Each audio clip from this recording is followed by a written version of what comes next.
And first up, the police have arrested 8 suspects throughout the country for various election-related offences and disturbing the peace during the presidential and parliamentary primaries of the National Democratic Congress held on Saturday. The suspects, Daryl Kwawu, Harrison Mate, Imoro Ibrahim, Akoli Mensah, Richard Nyako, Prince Lomote, Hamidu Dramani, and Emmanuel Bijando were arrested at their various voting centres across 4 constituencies in the country.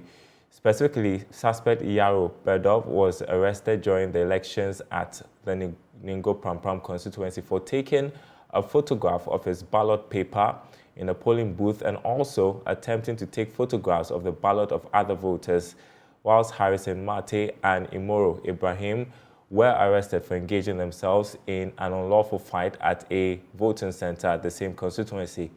Now, suspects Akoli Mensah and Richard Nyako were arrested for disturbing the peace by engaging in unlawful fight at a voting centre during the voting process at the New Jabin South constituency in the Eastern region.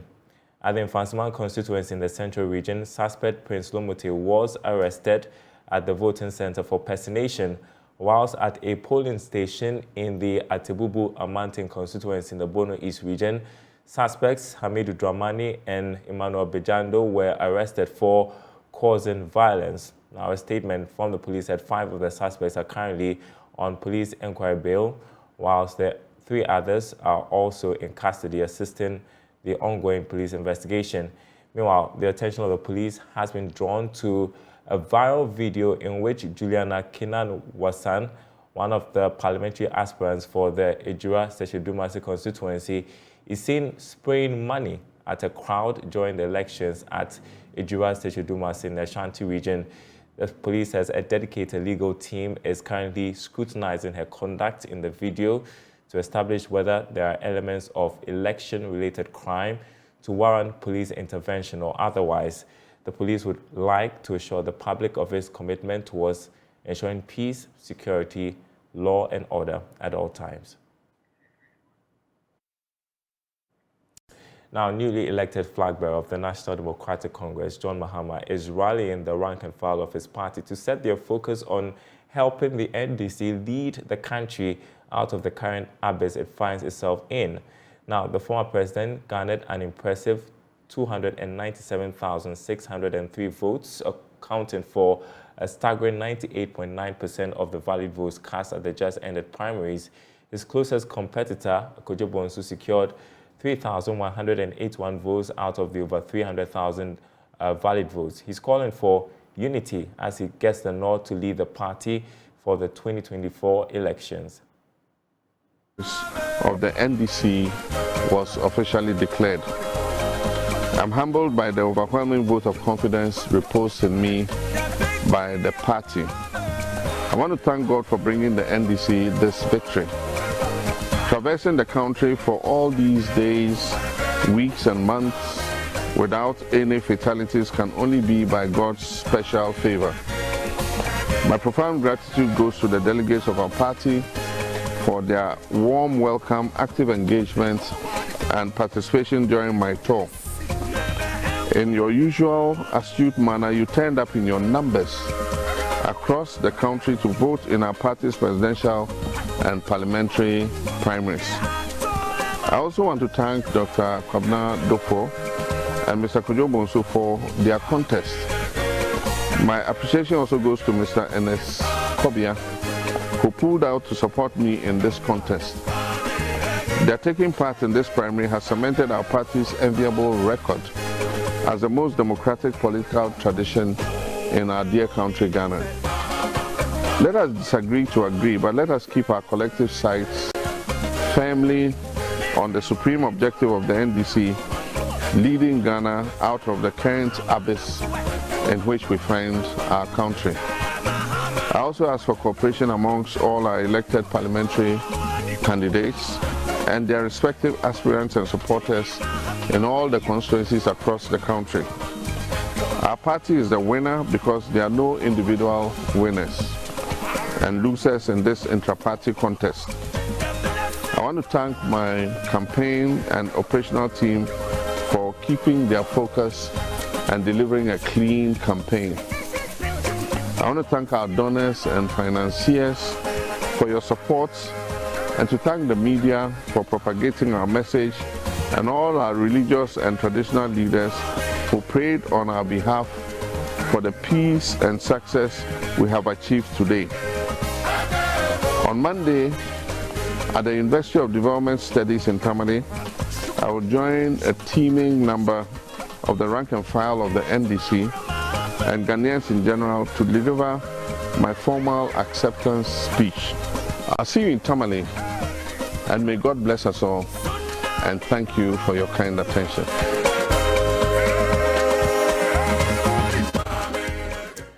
A shop owner at Makola here in Accra is counting his losses as over 24,000 pieces of frontal human hair and hair products have been destroyed in a fire that gutted the shop at Makola. Now, the incident occurred Saturday night.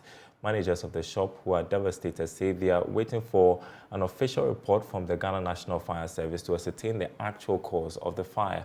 My colleague Carlos Caloni has the rest of the story. See in your shots there, we are currently at Avia Hair Collection here at Makola near Rollins Park, where fire actually raised down this particular shop. Now, this shop deals in hair and body creams and all that, and we're told that 8:30 p.m.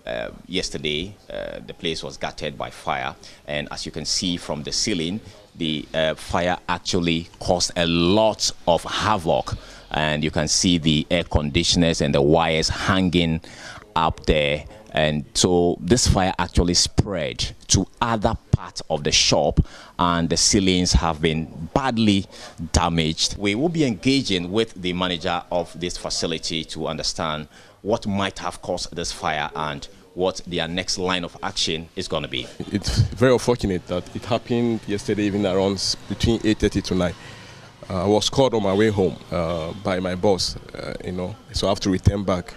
So when I got here, there was already fire service people were fighting, doing their best to bring the fire down. After they finished fighting the fire, I questioned them, but according to them, they have to do their report. So they promised that by close of tomorrow, they will give us the report as to what causes the fire outbreak. But for now, we've not heard anything from them, so we don't know what causes the fire. We received a product from, I think, Dubai, and that was Thursday and Friday. So even on Saturday, yesterday, we left there very late, tried to sort the product out because I have a delivery on Monday, which is going to Nigeria and other parts of our customers. The product at the store is huge. Because I did a report, I raised the invoice yesterday, and I saw what, I was going to Nigeria, and Taiwan alone. Yeah. So that is the harrowing narration from Kobla, the manager of this facility, from Avia Hair Collection here. My name is Carlos Caloni for Joy News. Now, following a one-week simulation exercise, the National Disaster Management Organization, NADMO, and the Volta River Authority say they are now better equipped to handle any potential disaster resulting from the unlikely spillage of the Akosombo Dam. The intensive simulation exercise is aimed at enhancing their preparedness and response capabilities in such an event. With the exercise concluded, both organizations are confident in their improved readiness to effectively manage and mitigate the consequences of a dam spillage, ensuring the safety and well-being of surrounding communities. My colleague Michael Ashali has more in this report.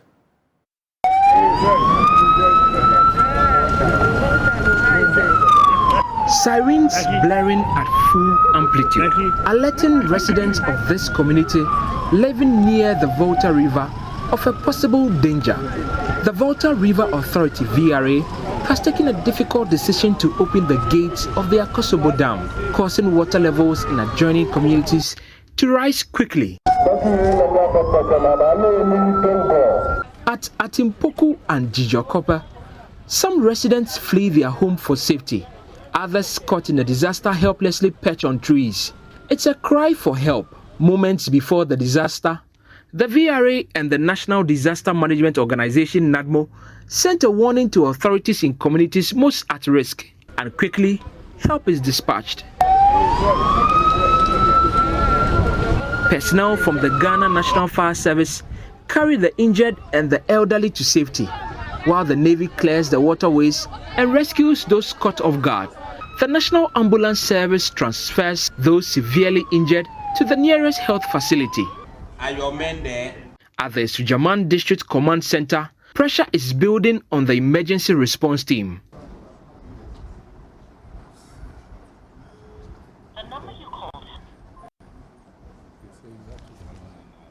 On the ground, Division Officer 1 Joseph Kofi Forsen briefs the various teams on the progress of the evacuation. So we are still sounding the alarm for people who are hiding to know that help has come.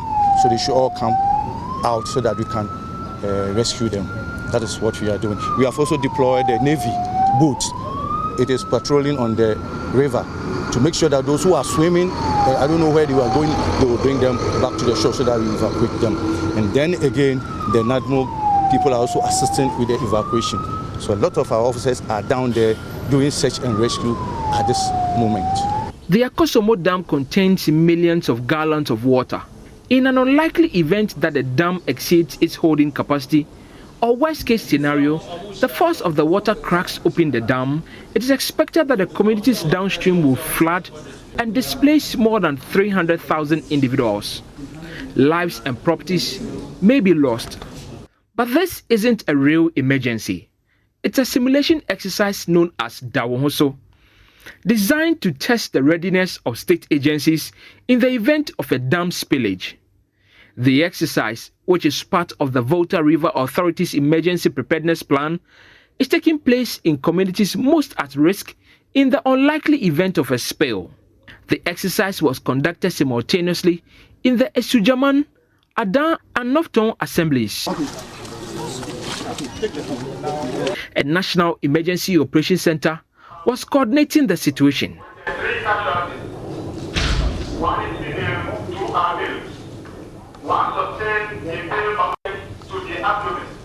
Deputy Director General of NADMO, Saji Amedonu, is satisfied with the exercise. I think the men have done quite well in getting the activities coordinated. There will be some shortfalls here and there. We'll be doing what we call hot watch, which you can say is a debriefing. Then we'll also do an after-action review. The report of the after-action review will form basis for doing a review of maybe the emergency preparedness plan. Deputy Chief Executive in charge of engineering and operations at VRA, Engineer Edward Eko Obin Kenzo, shares a different view. Scale of 1 to 10, I would say maybe 6. I won't say 7. I'll say 6. Engineer Obin Kenzo, however, suggests that the simulation should be conducted regularly. It's every 10 years. That's what we are supposed to do. But I would say that from all the meetings that were conducted, and because some of the people in the various agencies also change over the period, the 10 years is a very long time. So those who have experienced before, the next 10 years they may not be there. So those who come in will be new people. So you can't say they have a very perfect plan. Everybody comes with whatever they've experienced before from the other agencies and help you to build the plan. So I consider from the discussion, the new revised plan, I would say that we can move us up to like 7. Up to maybe 7.5. Director in charge of engineering services at VRA, Engineer Kweku Wiafi says the lessons of the simulation will guide the team to enhance their response to emergencies. Of course, it wasn't all perfect. There are a few areas that we think we could improve. But at the end of the exercise, that's the whole purpose of testing. I mean, you test to identify gaps, to identify weaknesses. We are going to look at those gaps and weaknesses and then come up with protocols that will address all those gaps and weaknesses. The idea is to prepare for the real one. We don't know when it's going to happen and we wish it never happens, but we still feel that readiness, being ready, is critical. Certainly, we are hoping that as a country, we will be prepared not just when the dam decides to break, but in other disasters that may happen across the country. For Joy News, Michael Ashali. Now, private legal practitioner Oliver Bakar has argued that in order to sustain and enhance democracy and democratic practice in Ghana, speech should be made absolutely free. The lawyer, who describes himself as a speech absolutist, noted that the criminalization of undesirable speech was inimical to the country's democratic development and the growth of the media. He explained that the only restraints on speech should be born out of societal values and not criminal law, as the latter creates an atmosphere of fear around speech. Speaking on Joy News' The Law, he said criminalizing undesirable speech creates an economy of fear around speech. Well, I have perhaps described myself as a speech absolutist in some regard, because I generally believe that the way in which you sustain a democracy and enhance the conversation about democracy is to make speech absolutely free. And I think that the restraints on speech come about, first of all, in the exchange of dialogue and argument. That I would say something and somebody would then issue a statement and say, we do not disagree, we disagree with this and we condemn it. That's one way in which our societal values is checking speech, not through criminal law. Because once you invite criminal law in the process, then one of the things you're going to create is that you're going to create an economy of fear around speech. But then if socially people can listen to one speech and say, this person has said this, but we condemn that, then that's fine. One of the things I have given an example, even in my case, since we started with that, is the persons who said, we agree with so many things you have said, but we don't agree with what you said here. And I said, that's absolutely fine. That's how the practice of democracy should operate, that other voices will then come in and challenge one person's speech, which will give an opportunity to clarify. Secondly, one of the things I have always maintained is that we won't be talking about freedom of speech if all speech that needs protection was desirable speech. The real purpose of the freedom is to protect speech that people deem undesirable. Because if it was, then there was no concern about it. So I think that the practice of democracy contemplates that we would meet speech that we find undesirable. But then we should, and that's fine, because by allowing undesirable speech, we create the avenue for more desirable speech to go on. And this is not a principle that is unknown to our laws. For instance, in terms of criminal practice, we say that it is better for one guilty person to be let off than several accused persons. Or one guilty person to be let off, rather innocent people to be locked up. That's right. We should bring that same thinking to how speech operates. That if in the general body of allowing speech, even if there may be some bad speech we are not okay with, that's fine. At least we're keeping the window and the door open for more speech to happen. That's what I'm saying. If we are thinking then in the language of, okay, what are we trying to achieve with protection of speech and protection of the media? We'll then come back to, are these laws proportionate and necessary in being able to keep the window open for people to be able to speak more to enhance our democracy? Right. Let me end on a final point.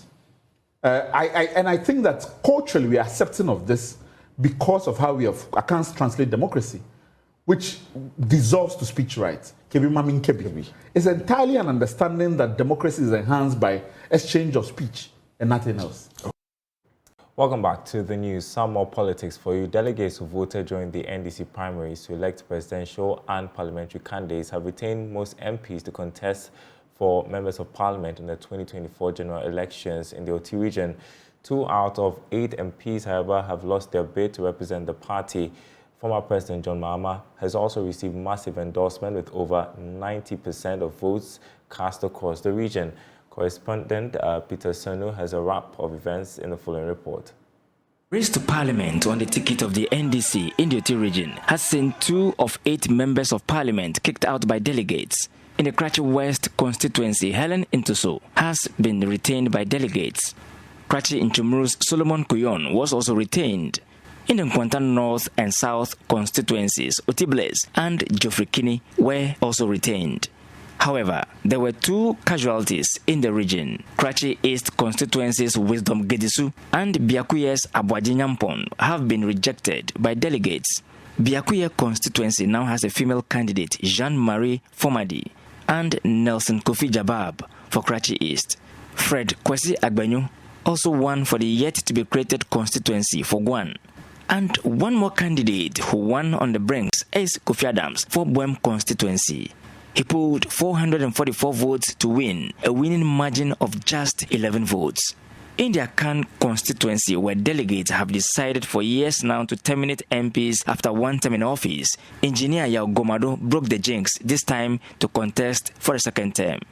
He pulled 448 votes to beat two other contenders, Nana Dabo and Ahmed Muniru. The former MP, Aziz Muniru, who was kicked out by delegates after one term, said the practice has not helped the constituency. He asked for support for whoever emerged the winner. Parliamentary attrition is very high in Ghana. It is not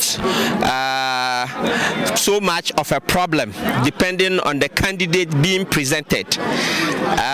If you have an MP who is a continuing MP, it helps because of the parliamentary memory that that candidate might reserve. What I would suggest is we should always come up with the best candidate, and when the candidate performs, we should retain him. If we think he does not perform, we should kick him out. Just like they thought I was not performing very well, I was kicked out. If he is elected, we will still give him the support, but if he doesn't get it, I know he will also support whomever will come out victorious. Before the end of polls, the calm engineer cast his votes without the usual support from delegates. But he indicated he was going to win the day. But you are confident that by close of polls, Engineer Yao Gomado is winning the contest? Oh yes. Can't we see what is going on?